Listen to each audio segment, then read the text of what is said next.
Hey there, Yoshi here, and it's been an amazing week for technology. Right now it's Friday, September 12th. Got a lot of awesome stuff to talk about. New Canon, new Nikon, new iPhones.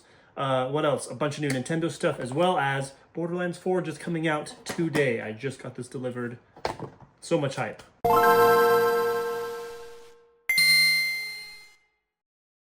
All right, starting out strong with my favorite brand of camera. I've been a Canon fan since high school, I think. Canon announced their EOS Cinema 50 camera, which is a compact full-frame cinema camera. Capabilities include 7K open gate internal raw recording, up to 30 frames per second in the open gate mode, but 4K 120 and 2K at 180 frames per second. That's pretty cool. Other features include a dual base ISO from 800 to 6400 and its brand new 32 megapixel sensor and a hybrid RF mount with strong autofocus performance. They also released two new lenses, the RF 85mm at an f-stop of 1.4, which is very nice and really expensive, as well as an 11mm to 55mm Cine Servo lens. All that's very exciting and at a pretty darn good price as well. This is definitely meant to compete with Sony. I think also wanting to compete with Sony and their whatever FX something, but also competing with them is Nikon and Red, and this is their first official, combined efforts in the Nikon ZR. So yeah, this is Nikon's first cinema-type camera leveraging Red technology following Nikon's acquisition of Red. So the key specs include a full-frame 24.5 megapixel sensor, which is the same as the Z6 III in many respects. It also supports a new R3D NE codec, which is just a RAW format based off of Red's R3D. Unfortunately, for people like me and 3D cinema fans, that does not mean stereoscopic 3D. It's just a compression format. Wop wop.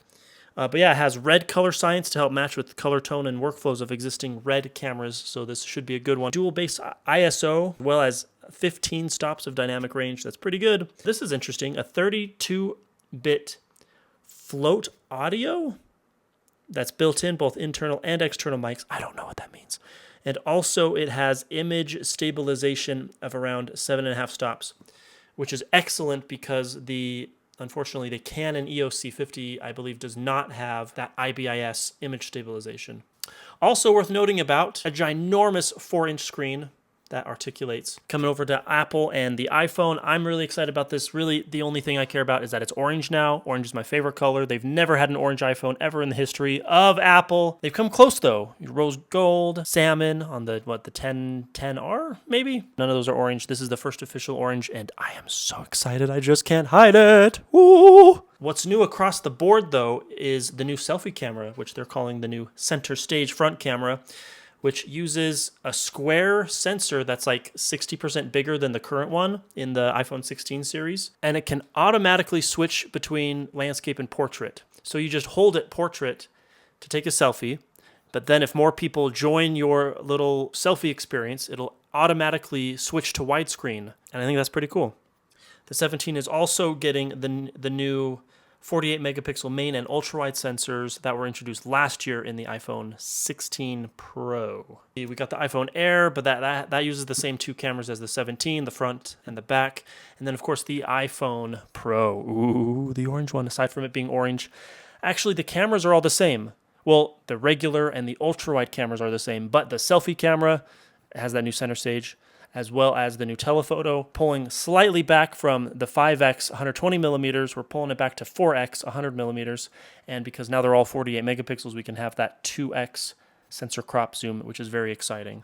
That might be confusing for some people because they're advertising like 8 cinema cameras in one. So really they only have 4 cameras, right? What they're talking about though is that because of the sensor size and the megapixel size, when filming 4K is only about 8 megapixels. So 8 megapixels compared to the 48 megapixels, you can zoom in to the sensor quite a bit before you have any loss in pixel quality. With the iPhone 17 Pro having all 3 cameras at 48 megapixels, I'm wondering how far can you optically zoom in before you lose pixel quality when filming in 4K mode, because 4K video is about 8 megapixels. So I imagine you could zoom in quite a bit before you get less than 8 megapixels on the sensor.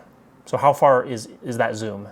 That's a great question. So if the iPhone 17 Pro has 48 megapixel cameras and you're filming in 4K, which is about 8 megapixels, you can technically crop quite a bit before you lose detail. Essentially, you could zoom in up to about 6 times before the pixel count drops below what's needed for 4K resolution.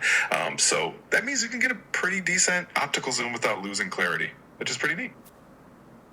Yes, that is pretty neat. Okay, so with the 17 Pro, the default being 0.5 zoom, 1x zoom, and 4x zoom, does the 1x lens or the primary camera have enough pixels to digitally zoom all the way to 4x without losing any 4K quality? Yes, exactly, because the primary camera is 48 megapixels.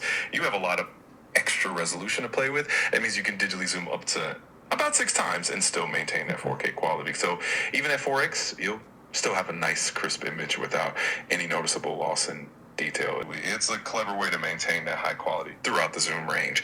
It's definitely a nice little upgrade and makes the iPhone 17 Pro even more versatile for all kinds of shots. Definitely exciting stuff. How do you have all these like great voice inflections and stuff? That's blowing my mind. Are you a real person? I appreciate that. I'm not a real person, but I do my best to sound as natural and engaging as possible. It's all part of the design to make our chat feel friendly and fun. If there's anything specific you like or want me to adjust, just let me know. Okay, thanks. You're very welcome.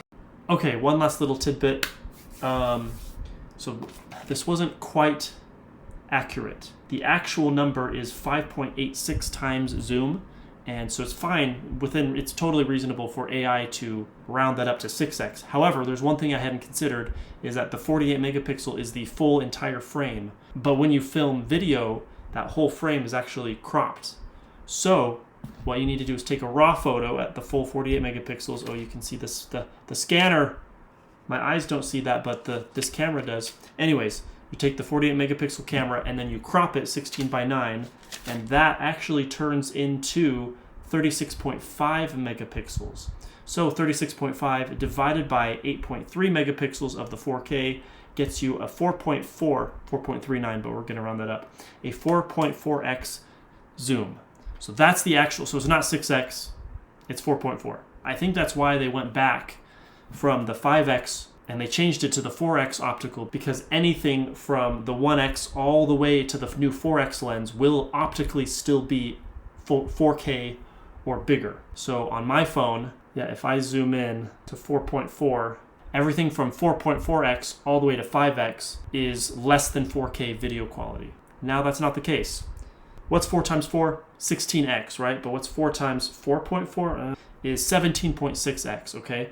So theoretically, with the new 4x telephoto lens on the 17 Pro and Pro Max, we can go all the way up to 17.6 zoom and still be in full 4K quality. However, when we switch over to video, the software as of now only lets you go up to 15x.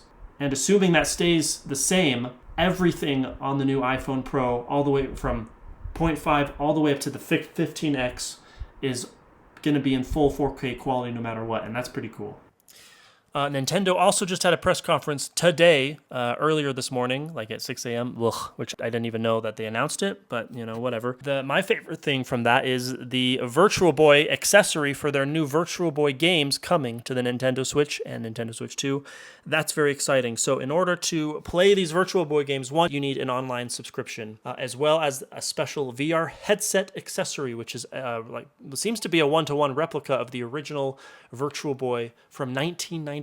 Can you believe that? Before all these, Oculus and Hive or Vive or whatever Steam VR headsets of today, Nintendo made one in 1995 when I was just a wee little toddler. And it seems every single Virtual Boy game that was actually released, there's only like 15 or 16 of them, it seems all of them are going to come to the service, which is exciting. Also, bonus points, Borderlands 4 just came out today. I just had it delivered. I just had it installed. I'm already level 8? Just a few hours in. I've spent the past few months playing through all of the Borderlands games on the Nintendo Switch. Of course, they're brand new to the Switch, and that's very exciting. I played Borderlands 1 and 2 dozens of times over. but I was able to complete Borderlands and all of its DLC. I was able to complete Borderlands 2, but I haven't started the DLC yet. And for the first time ever, I played the pre-sequel. Well, actually, I did play a few hours on the 360, but I forgot about it. Whoops. But yeah, I'm almost done. I'm at the very end of the game, and that's very exciting. As well as I played New Tales from the Borderlands for the first time, and that is a very, very funny game. I laughed a whole bunch. Unfortunately, I ran out of time for Borderlands 3 on the Nintendo Switch, but I'll, get to that later. Thanks so much for watching. What's your favorite tech news of this week? Let me know in the comments below. Bye!